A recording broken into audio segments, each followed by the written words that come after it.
కిషోర్ రెడ్డి గారు, protocol vice chairman and communication. ప్రధానంగా నిన్న ఏదైతే మొన్న కేటీఆర్ గారు మల్కాయిరి అసెంబ్లీకి వచ్చినప్పుడు మైనంపల్లి హనుమంతరావు గారి మీద కేటీఆర్ గారు వివాదాస్పద వ్యాఖ్యలు చేసిన తర్వాత మైనంపల్లి హనుమంతరావు గారు మాట్లాడారు. మొన్న మైనంపల్లి హనుమంతరావు గారు మాట్లాడిన తర్వాత నిన్న బీఆర్ఎస్ పార్టీకి సంబంధించినటువంటి టీఆర్ఎస్ పార్టీ విప్పు వివేకానంద గౌడ్ గారు ఎమ్మెల్యే, అదే కాకుండా పద్మా దేవేందర్ రెడ్డి గారు డిప్యూటీ స్పీకర్ మాజీ, అదే కాకుండా క్రిషాంక్ గారు, నందికంటి శ్రీధర్ గారు కాంగ్రెస్ పార్టీని ఉద్దేశించి, రేవంత్ రెడ్డి గారు ఉద్దేశించి, మైనంపల్లి హనుమంతరావు గారిని ఉద్దేశించి మాట్లాడుతూ నోటికి ఏదొస్తే అది మాట్లాడే ప్రయత్నం వారు చేసిర్రు.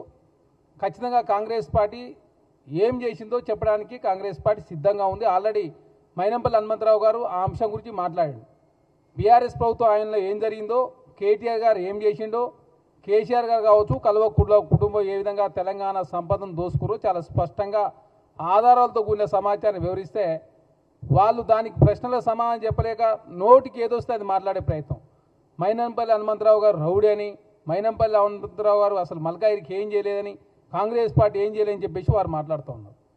కాంగ్రెస్ పార్టీ తెలంగాణ రాష్ట్రంలో అధికారులకు వచ్చిన తర్వాత హైదరాబాద్ సంబంధించి ఏదైతే షామీర్పేట వరకు ఉన్నటువంటి ఎలివేటెడ్ కారిడార్కి సంబంధించి ప్యారడైజ్ నుంచి షామీర్పేట వరకు, అదే కాకుండా అక్కడ ఉన్నటువంటి ప్రజల కోసం దాదాపు గజానికి 90,000 రూపాయలు రాష్ట్ర ప్రభుత్వం కంపెన్సేషన్ ఇచ్చి దాదాపు 50% ఇప్పటివరకు పూర్తయింది. బీఆర్ఎస్ ప్రభుత్వంలో అసలు ఎలివేటెడ్ కారిడార్ సంబంధించిన సమస్య పరిష్కారమే చేయలేకపోయారు వాళ్ళు. అదే కాక కంటోన్మెంట్కి సంబంధించి కాంగ్రెస్ ప్రభుత్వం అధికారులకు వచ్చిన తర్వాత బై ఎలక్షన్ సందర్భంగా చాలా సందర్భంలో కాంగ్రెస్ మాట ఇచ్చిన ప్రతి మాట నిలుపుకునే ప్రయత్నంలో కాంగ్రెస్ పార్టీ ముందుకు పోతూ ఉంది.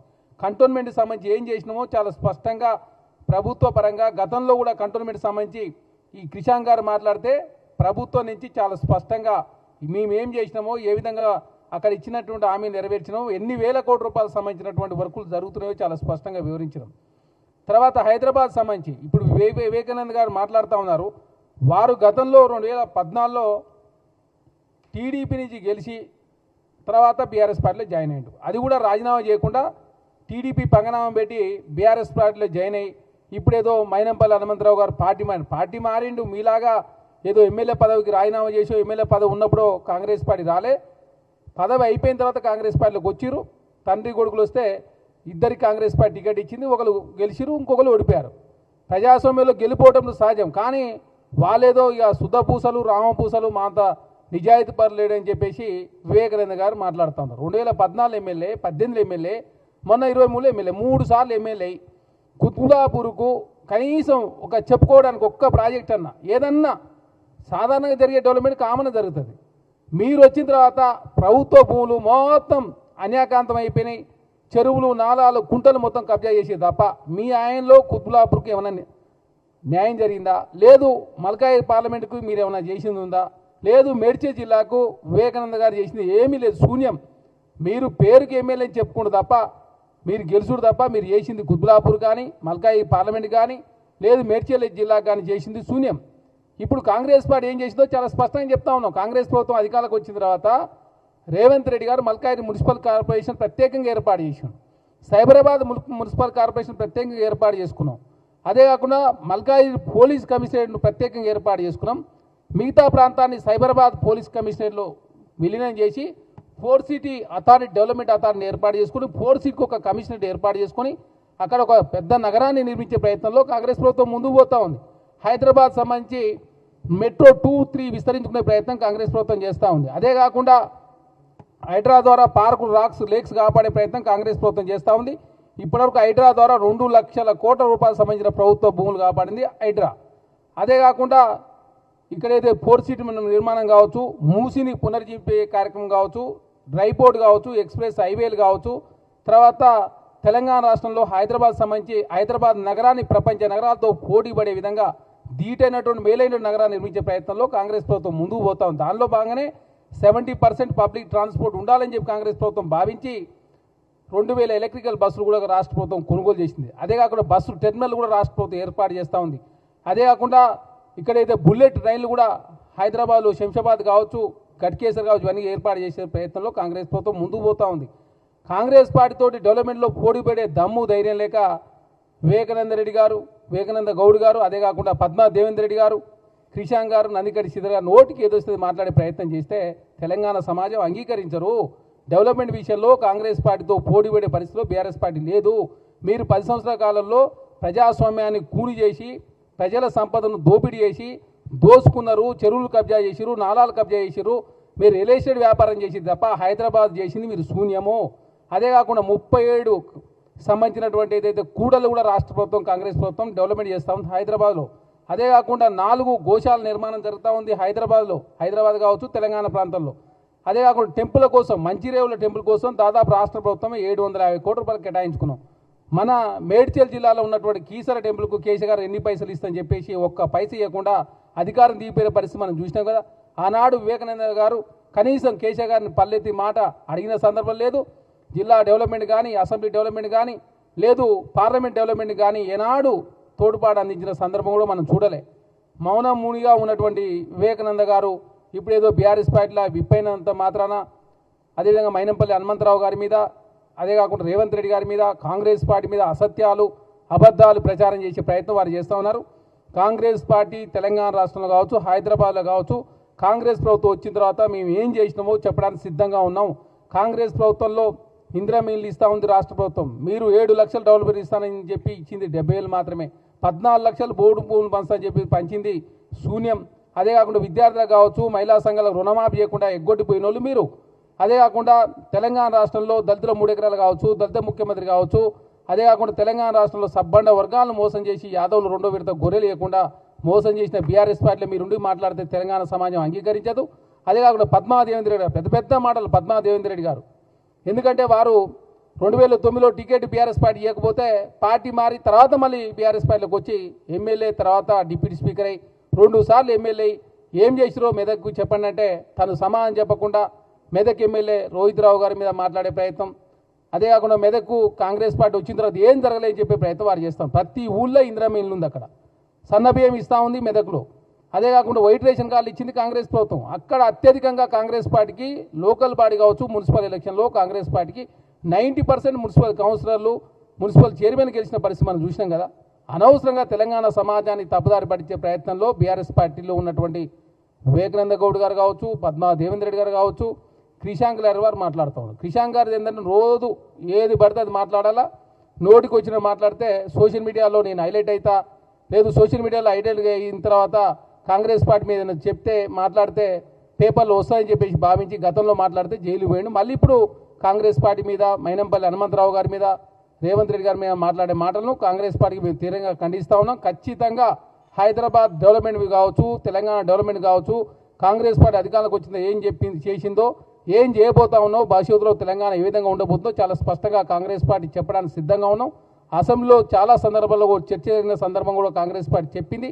చెప్పినటువంటి ఏదైతే కాంగ్రెస్ పార్టీ మాట ఇచ్చిందో మాట నిలుపుకునే ప్రయత్నంలో కాంగ్రెస్ పార్టీ ముందుకు పోతుంటే చూసి ఓరలేక కేపీ వివేకానంద గౌడ్ గారు కావచ్చు పద్మా దేవేందర్ రెడ్డి గారు కావచ్చు కాంగ్రెస్ పార్టీ విషయం చెప్పే ప్రయత్నం దయచేసి మానుకోవాలని చెప్పేసి కోరుతా ఉన్నాం.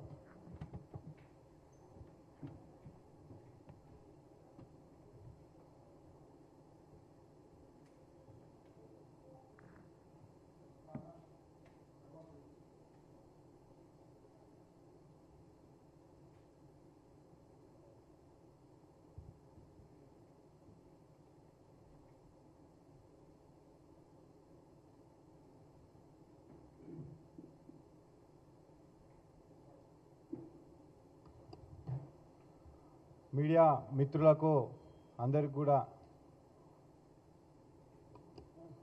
మీడియా మిత్రులకు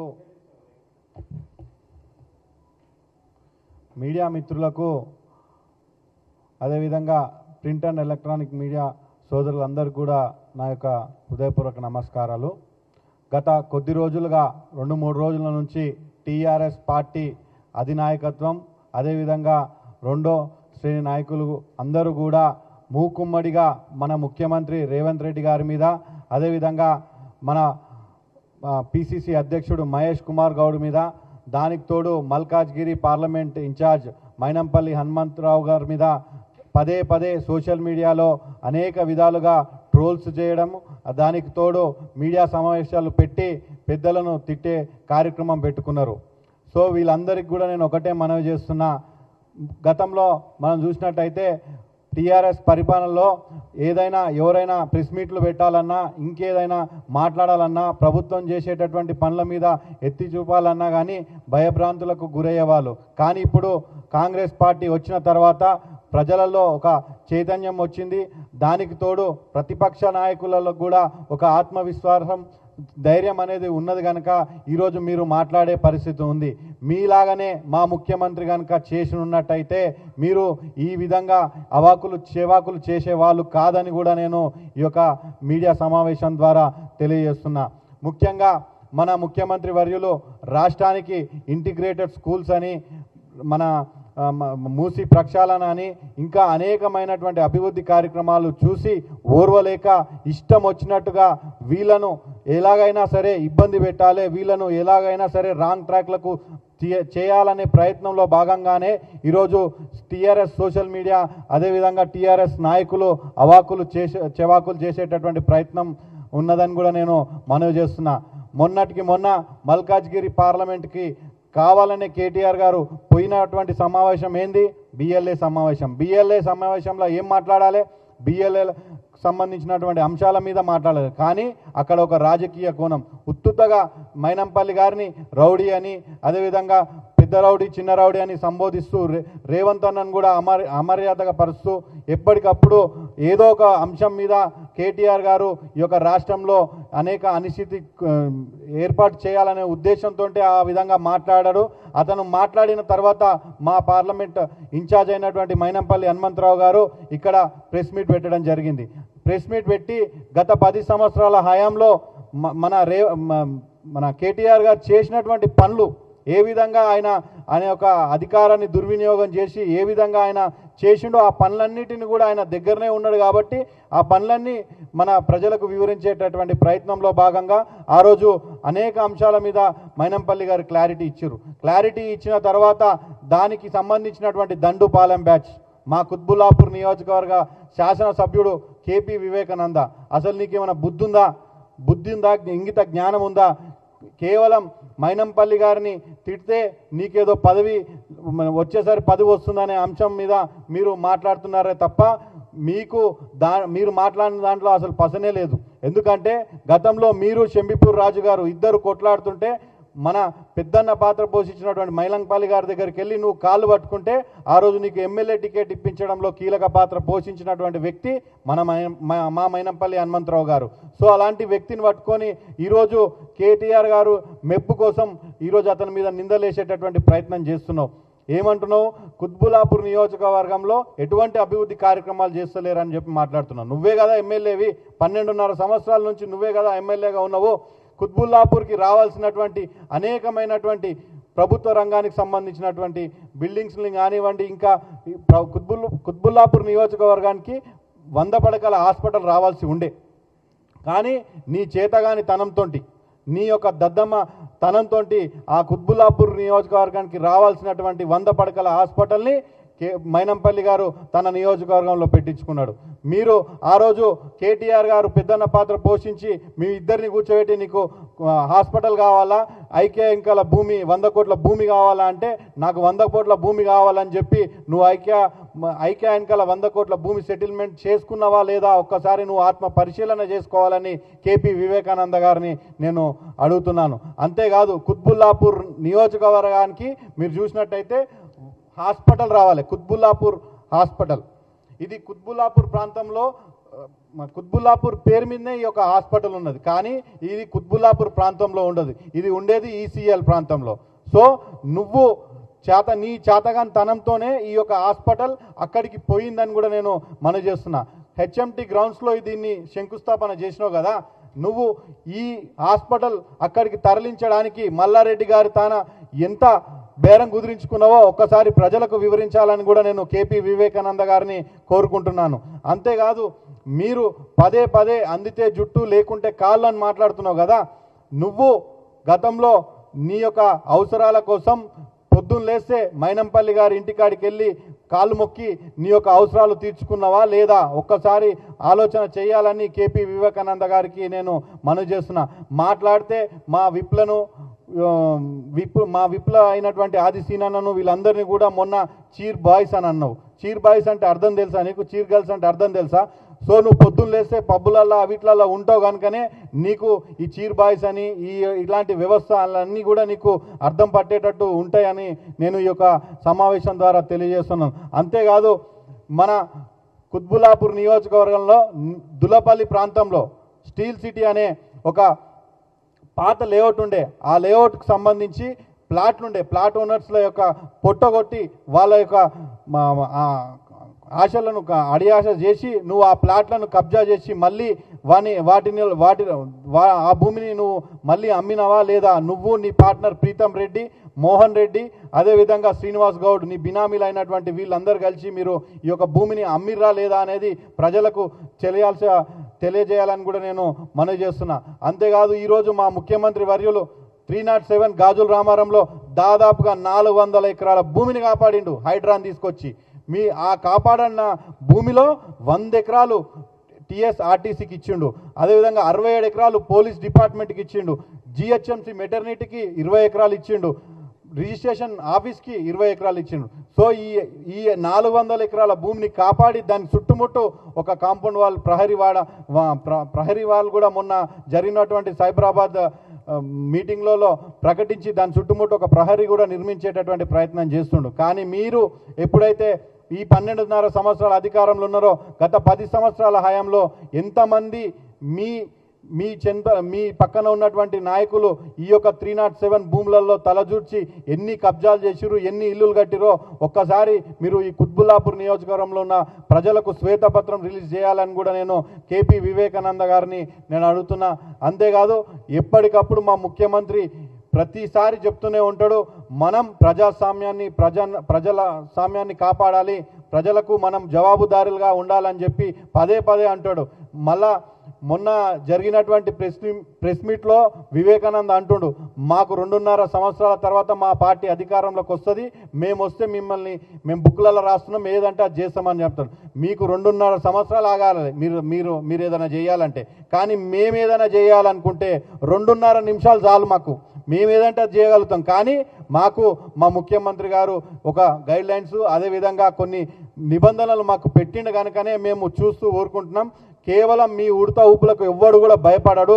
మైనంపల్లి గారిని అదేవిధంగా రేవంత్ అన్న గారిని మీరు పదే విమర్శిస్తూ ఉంటే ఈసారి కాంగ్రెస్ పార్టీ కార్యకర్తలు ఎవ్వరు కూడా చూస్తూ ఊరుకోరు. మేము కూడా మీరు ఈట్కా జవాబ్ పత్తర్సే దేంగే అనే విధంగా మా యొక్క ప్రవర్తన ఉంటుందని కూడా ఈ యొక్క కాంగ్రెస్ పార్టీ శ్రేణుల తరఫున మేము ఈ యొక్క కుత్బుల్లాపూర్ నియోజకవర్గం నుంచి తెలియజేస్తున్నామని కూడా